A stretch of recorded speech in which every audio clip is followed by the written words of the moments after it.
ভাবুন তো, যদি আপনার সামনে এমন এক কার্টুন সিরিজের কথা বলা হয় যা দশকের পর দশক ধরে এমন সব ঘটনা দেখিয়ে আসছে যা পরবর্তীতে হুবহু বাস্তবে পরিণত হয়ে যাচ্ছে, যেন পৃথিবী নিয়ন্ত্রিত হয় এই কার্টুনের মাধ্যমেই। একটা সাধারণ কার্টুন কি করে আগে থেকেই এত কিছু জানতো, কিভাবে 9/11-এর হামলা থেকে শুরু করে ট্রাম্পের প্রেসিডেন্ট হওয়া, এমনকি লস অ্যাঞ্জেলসের দাবানল পর্যন্ত তারা পূর্বাভাস দিয়েছিল।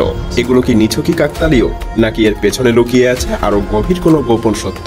যদি সিম্পসনের ভবিষ্যৎবাণীগুলো সত্যি হতে থাকে, তাহলে 2025-এ আমাদের জন্য কি কি অপেক্ষা করছে, কি হতে চলেছে আগামীর বিশ্বে, আজ আমরা সেই রহস্যের জগতের পুরোটাই এক্সপ্লোর করব। যেমনি ভাবে গত কয়েক বছর ধরে আপনি সহ আরো লক্ষ কোটি জ্ঞান পিপাসু মানুষকে সাথে নিয়ে বাংলা ভাষায়। তো চলুন ফিরে যাই সিম্পসনের রহস্যময় জগতে, যেখানে বাস্তব আর কল্পনার মধ্যে সীমারেখা প্রায় মুছে গেছে। লস অ্যাঞ্জেলসের ভয়াবহ দাবানল, হাজার হাজার একর জমি ভস্মীভূত হয়ে গেছে, অসংখ্য বাড়িঘর ধ্বংস হয়ে গেছে, আকাশ ঢেকে গেছে ধোঁয়ায়। কিন্তু আশ্চর্যের বিষয় হলো, এই দৃশ্য আজকের না, বরং 9 বছর আগেই সিম্পসনে দেখানো হয়েছে। 25 সেপ্টেম্বর 2016 একটা পর্বে দেখা যায় একটা আমেরিকান শহর কোনো অজানা কারণে দাউ দাউ করে জ্বলছে। আগুনের শিখা আকাশ ছুঁয়েছে, বাতাসে শুধু ধোঁয়া আর ছাই উঠছে। এবং আজ যখন লস অ্যাঞ্জেলসের দাবানলের পর আকাশ থেকে তোলা ছবি পর্যবেক্ষণ করা হয়, তখন সবাই হতভম্ব। সেই বাস্তব দৃশ্য হুবহু মিলে গেছে সিম্পসনে দেখানো সেই আগুনের দৃশ্যের সঙ্গে। এটা কি নিছকই কাকতালীয়, নাকি সত্যি সিম্পসন জানতো যে একদিন এই ভয়ঙ্কর ঘটনা ঘটবে? আর যদি জানতোই, তাহলে তারা কিভাবে জানলো? এবার এমন একটা ঘটনা বলবো যা শুধু অবিশ্বাস্য না, বরং অনেকটা ভবিষ্যৎ দেখতে পারার মতো। 1998 সালের একটা পর্বে সিম্পসনের 20th সেঞ্চুরি ফক্স স্টুডিওর একটা বিলবোর্ড দেখানো হয়েছিল। সেখানে নিচে ছোট্ট একটা লাইনে লেখা ছিল, a division of Walt Disney company, অর্থাৎ ওয়াল্ট ডিজনি কোম্পানির একটা শাখা। কিন্তু আশ্চর্যের বিষয় হলো, সেই সময় ডিজনি এবং ফক্স একে অপরের প্রতিদ্বন্দ্বী ছিল। বাস্তবে তখন 20th সেঞ্চুরি ফক্স ছিল একটা সম্পূর্ণ স্বাধীন স্টুডিও, এবং ডিজনির মালিকানার সঙ্গে তার কোনো সম্পর্কই ছিল না। কিন্তু তারপর কি ঘটলো? ঠিক 21 বছর পর 2019 সালে ওয়াল্ট ডিজনি সত্যি 20th সেঞ্চুরি ফক্সকে কিনে নেয়। এরপরই মানুষ বিস্ময়ে হতবাক, কারণ যেটা সিম্পসন 1998 সালেই বলে দিয়েছিল, সেটাই 2019 সালে বাস্তবে ঘটে যায়। আর সিম্পসনের এই ভবিষ্যৎবাণী সত্যি হয়ে যাওয়ার পর পুরো বিশ্ব স্তব্ধ হয়ে গিয়েছিল।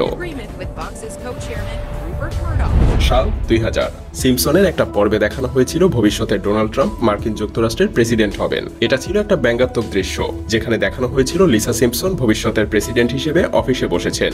ঠিক সেই সময়ে সে বলে, আমরা প্রেসিডেন্ট ট্রাম্পের শাসনামলে এক ভয়াবহ অর্থনৈতিক সংকটের মুখে পড়েছি। কিন্তু চমক এখানেই শেষ না। বাস্তবে 2016 সালে ডোনাল্ড ট্রাম্প সত্যি মার্কিন প্রেসিডেন্ট নির্বাচিত হন। ভাবছেন এখানেই শেষ? না, আসল ধাক্কাটা আরো পরে আসে। 2015 সালে যখন ট্রাম্প প্রেসিডেন্ট নির্বাচনের প্রচারণা চালাচ্ছিলেন, তখন তাকে একটা এসকেলেটর দিয়ে নামতে দেখা যায়। ঠিক এই একই রকম দৃশ্য সিম্পসনের একটা পর্বে বহু আগেই দেখানো হয়েছিল। একই কোণ থেকে একই ক্যামেরা অ্যাঙ্গেল, একই রকম ট্রাম্পের ভঙ্গি। এবার আমরা সিম্পসনের এমন একটা ভবিষ্যৎবাণী সম্পর্কে জানবো যা পুরো মানবজাতির জন্য বিপ্লব আনতে পারে। 1996 সালের একটা পর্বে সিম্পসন দেখিয়েছিল ফিউশন এনার্জি নামক এক শক্তির কথা, যা পরিবেশ দূষণ ছাড়াই বিশাল পরিমাণ শক্তি উৎপাদন করতে পারবে।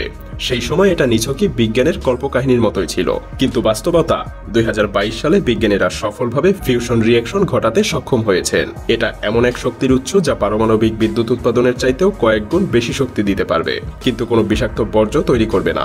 বিজ্ঞানীরা বলেছেন 2025 সালের মধ্যেই এর প্রথম বাণিজ্যিক প্রোটোটাইপ চালু হতে পারে। এখন প্রশ্ন হলো, সিম্পসন কিভাবে 29 বছর আগে একটা বৈজ্ঞানিক আবিষ্কারের আভাস দিয়েছিল? তাহলে কি আমরা 2025 সালে এক নতুন যুগের দোরগোড়ায় আছি? সেটা সময় বলে দিবে।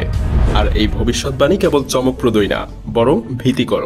2010 সালে সিম্পসনের একটা পর্বে দেখা যায় এক বিজ্ঞানী এমন একটা যন্ত্র তৈরি করেছে যা মানুষের মস্তিষ্ক নিয়ন্ত্রণ করতে পারে।